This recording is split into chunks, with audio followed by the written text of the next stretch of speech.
मेरा नाम है हरिया, मैं काम करता हूँ बहुत बढ़िया, खाता हूँ खाना और रोज गाता हूँ गाना। अरे यार, आज तो बहुत देर हो गई। इस खतरनाक जंगल को देखकर तो मेरे हाथ पैर ठंडे हो गए हैं। अगर मैं वक्त पर गांव नहीं पहुंचा तो मालिक बहुत नाराज हो जाएंगे। तभी हरिया को एक आवाज सुनाई देती है। सुनिए हरु जी। अरे, ये आवाज किसने दी? तभी हरिया को सामने कुछ दूर एक औरत खड़ी दिखाई देती है। अरे भाई, ये औरत अकेली इतनी रात को इस जंगल में क्या कर रही है?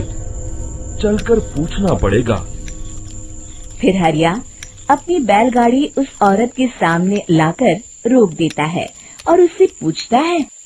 अरे सुनिए, आप इतनी रात को इस खतरनाक जंगल में अकेली क्या कर रही हैं?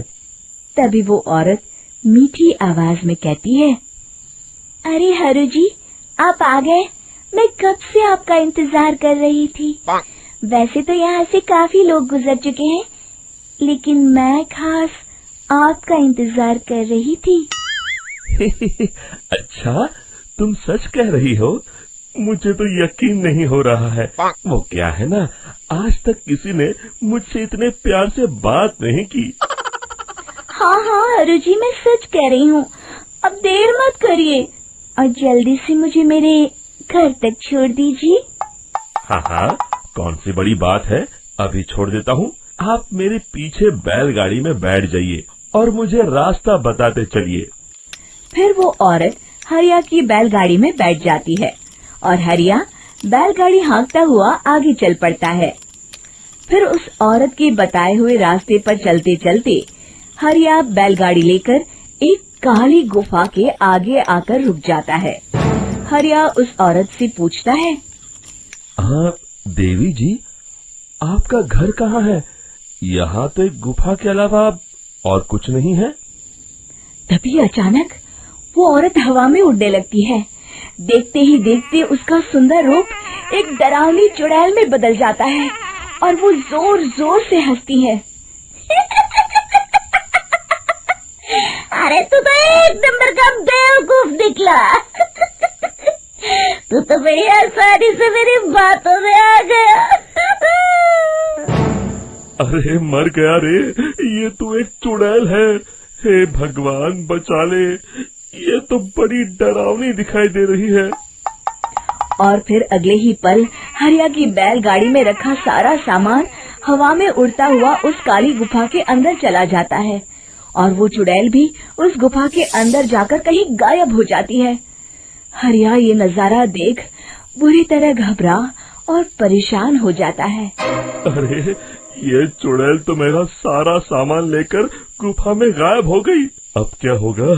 अगर मैं गांव खाली हाथ गया तो मालिक मेरी अच्छी खबर लेंगे। मेरी इस बात का कोई यकीन भी नहीं करेगा। फिर आखिर वही हुआ। हरिया के मालिक चंपक सेठ को हरिया की किसी भी बात पर रत्ती भर भी यकीन नहीं हुआ। चंपक सेठ को लगा हरिया झूठ बोल रहा है और उसने ही लालच में आकर सारा सामान हड़प कर लिया है। फिर हरिया को बेईमान समझकर चंपक सेठ उसे काम से निकाल देता है। अगले दिन अपनी दुकान में परेशान बैठा चंपक सेठ गुस्से में बड़बड़ाता है। अरे, दुकान में तो सामान बिल्कुल भी नहीं है। अब मुझे ही शहर जाकर सामान लाना होगा। फिर वो अपनी बैलगाड़ी लेकर शहर चला जाता है। शहर से सामान लेकर जब चंपक सेठ वापस गांव लौट रहा होता है, तभी उसे एक आवाज सुनाई देती है। चंपक जी, ओ चंपक जी। अरे, ये तो कोई मेरा नाम लेकर मुझे पुकार रहा है। फिर उस रास्ते में वही औरत खड़ी दिखाई देती है। फिर क्या था, हरिया की तरह चंपक सेठ भी उस औरत के पास अपनी बैलगाड़ी लेकर जाता है और वो भी उसकी चिकनी चुपड़ी बातों के मोह जाल में फंस जाता है। फिर चुड़ैल उसे भी अपनी गुफा तक ले जाती है और उसका सारा सामान लेकर गुफा में गायब हो जाती है। बेचारा चंपक सेठ लाचार होकर खाली हाथ गांव लौट आता है। फिर ये उस जंगल में रोज की बात हो जाती है।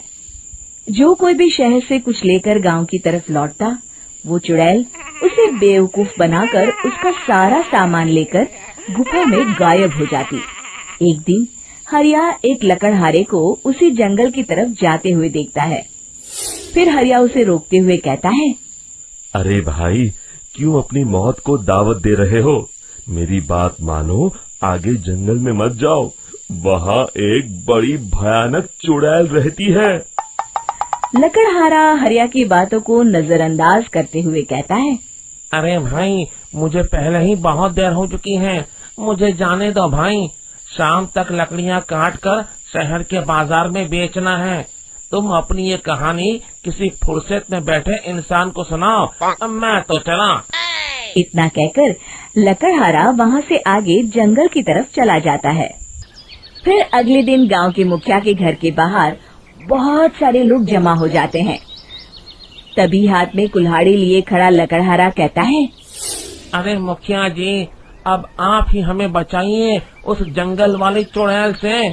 हमारा सारा काम तो शहर से ही होता है। अरे मुखिया जी, उस चुड़ैल की वजह से तो मैं पूरी तरह बर्बाद हो गया हूँ। हम सबको मिलकर उस चुड़ैल का कोई इलाज करना पड़ेगा। तभी भीड़ में खड़ा वीरा कहता है, आप लोग चिंता मत करिए, कल से वो चुड़ैल किसी को नहीं लूट पाएगी। मेरे पास एक बहुत अच्छी तरकीब है। तभी चंपक सेठ उसका मजाक उड़ाते हुए कहता है, अरे तेरा नाम वीरा है तो क्या हुआ? तूने अभी उस चुड़ैल को देखा नहीं है? जाकर अपना काम कर, बड़ा आया। तब मुखिया जी कहते हैं, नहीं चंपक सेठ, मुझे लगता है हमें इस लड़के को एक मौका देना चाहिए। फिर सभी गांव वाले मुखिया जी की बातों से सहमत हो जाते हैं और वीरा शाम को एक बैलगाड़ी में कुछ सामान लादकर उस जंगल की ओर चल देता है। वीरा, ओ वीरा, कहाँ जा रहा है? तभी वीरा मुड़ के देखता है, वही चुड़ैल एक औरत के रूप में खड़ी है। अरे बहन जी, मैं आपको ही ढूंढ रहा था। देखिए, मैं आपके लिए क्या लाया हूँ। अरे वाह, तो खुद मेरे लिए इतना सामान लाया है। तू ही अकेला गांव में समझदार है। जरा देखो, मैं भी खोल के, बड़े भूख लगी है। जैसे ही चुड़ैल उस सामान पर से कपड़ा हटाती है, एक भगवान शिव की तेज रोशनी उसके अंदर मूर्ति से निकलती है और चुड़ैल अपने असली रूप में आकर जलने लगती है। अरे मैं जल रही हूँ, बचाओ! बचाओ! ओम नमः शिवाय, मर गई मैं! देखते ही देखते वो चुड़ैल राख के साथ उड़ जाती है और सभी गांव वाले भी वहां आ जाते हैं।